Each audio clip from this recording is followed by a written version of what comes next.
And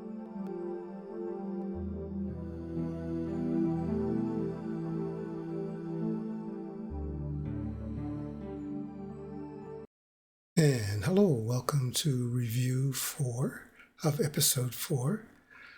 And this is the session that we had on the 15th of December. And the purpose of these quick little reviews is just so that we can be reminded what we covered and maybe take a deeper look at one or two of the topics that were brought up that would require more attention. So I'm just going to skip over to our PowerPoint.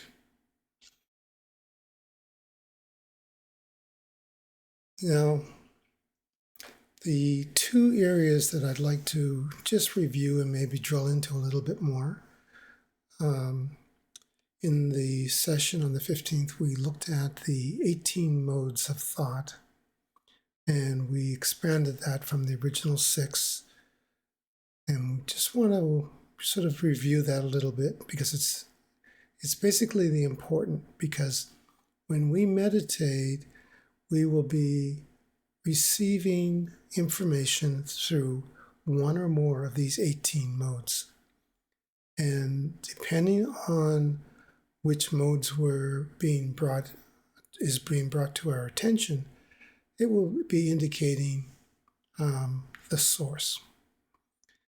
Then I'd like to drill a little bit deeper into meditation thresholds and look at it on a physical level, emotional, and spiritual. When we meditate, we will be brought to our threshold. This is part of the cleansing, it's part of the growth. And as the more we meditate, the higher our threshold will be. So we'll delve into that a little bit. William Blake made this interesting comment about thresholds. In the universe, there are things that are known and things that are unknown, and between them are the doors.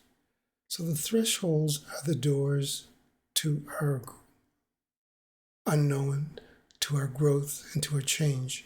I like to think of a threshold as a point at which you have a decision to make.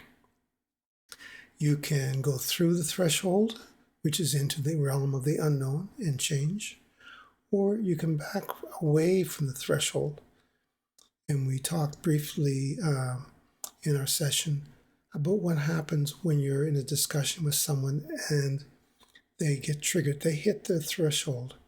And as Rose indicated, if you're skilled, you can bring the person who's got triggered back to a point and maybe help them go through and see something new and calm them down. But if they stay triggered, if they stay in this threshold triggered state, it's very hard to share new information with them. Now, this is the same as when we meditate. When we meditate, if we encounter a threshold, we will either go through it and raise a threshold or back away. It's a doorway. Now, again, I'd like to refer to William Blake and how he viewed the past, the present, and the future. And this is in terms of the modes of thought that we will be receiving, the frames. And William Blake said, I see the past, present, and future existing all at once before me. This is interesting because I consider William Blake one of these people that was extremely connected to his subconscious or to his greater self. I think our subconscious is really our greater selves, trying to heal us, trying to lead us to whatever it is we have to learn. Now, to our subconscious, the past, the present, and future are all the same. So when a frame is presented to your subconscious, it doesn't go, oh, that's from the past, I'm going to react to it differently, or That's from the future. I'm going to react to it differently. This is why when we recall a frame, it doesn't matter whether it's something from the past, the present, or the future, we will have a reaction to it as if it's happening now. All frames to the subconscious are happening now. What we can do, though, we can recognize whether it's something we are recalling from the past and realize it's something from the past that we have to deal with, or is it something that's in the present that's triggering us, that's taking us to a threshold, and it's something in the here and now that we need to deal with? Or if it's something in the future, if we recognize that the frame that is triggering us, that is taking us to our threshold, if it's in the future, then we know that basically there's nothing we can do about it, and we can prepare for the future, but we can't really react to it until it's in the present. We'll talk more about that, but depending on where the frame is coming from, this will determine how you treat it if it's something that is triggering you. So let's talk about triggers a bit. So when we meditate, we will naturally move towards a threshold. Now, we've been doing very short 1-minute meditations, and even with the 1-minute meditations, we've had people get triggered. And this is not surprising, because that's what meditations do. The meditation will take you to your doorway of change. The longer you sit, the longer you meditate, the closer and closer your subconscious will take you to whatever it is you need to change. So it's called conscious change. Now, I mentioned very briefly that when we meditate, our job is to just relax, breathe, and regardless of whatever is brought to us, we accept it and then let it go and just sit quietly and wait for whatever else is going to be presented to us. So this process of detaching from whatever frames are brought to us, it has the net effect of raising our threshold, which means that we can sit longer and longer in our meditation. It also means that your subconscious can present more and more information to you. And remember, the moment you get triggered, your subconscious will stop presenting something to you. The moment you get triggered, that's when your meditation stops. So it's breathing comfortably relaxed and just letting the frames or thoughts flow by will keep you in a meditative state. So I guess to round this up, if you allow yourself to get triggered when you're meditating, that signals that your meditation has ended. Okay? So let's look at some of these triggers. So the most common one that people have is the physical threshold. And this physical pain is different for everyone. But I noticed that one of the things that can happen when I meditate for longer periods of time, and I've had other people mention this, that they actually feel pain, that their back will get sore or that there'll be some physical discomfort. And people who meditate for longer and longer periods, of course, have higher and higher thresholds for pain. It automatically raises the number, the amount of, or the intensity of pain that you can take. You probably have seen the pictures of people who stick needles in themselves and so on. I'm not recommending you do that, but this happens naturally. That physically, one of the ways you are physically challenged when you meditate is through a sensation of pain. Sometimes the physical challenge is something as simple as maybe an itch. Sometimes I get an itch somewhere on my arm or leg, or my nose gets itchy. Sometimes people have to clear the throat. They get a congestion. And this is related to the different chakras.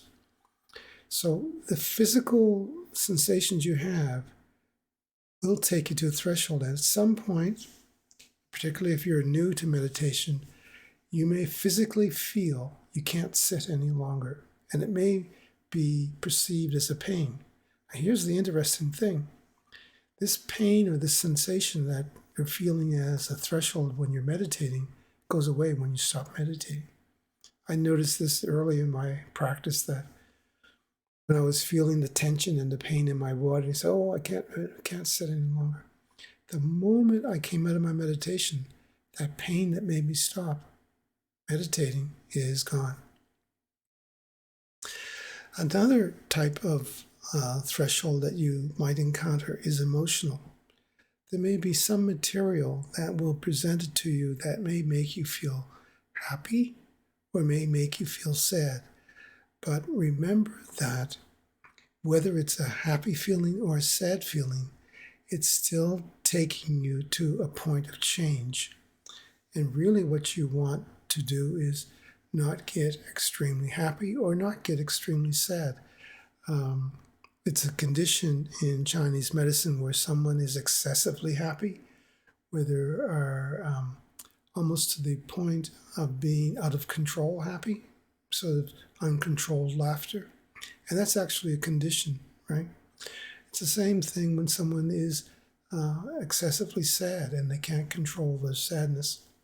So there may be material that is presented to you when you're meditating that will take you from a more neutral, calm, emotional state to one of being emotionally unhappy or emotionally happy. Consider those as thoughts. So if you're feeling something that's giving you an emotional challenge, that too you can let go and view it as something in a frame that you're getting that's giving you information to change your mental state, your emotional state. Being aware of your emotional state is very important.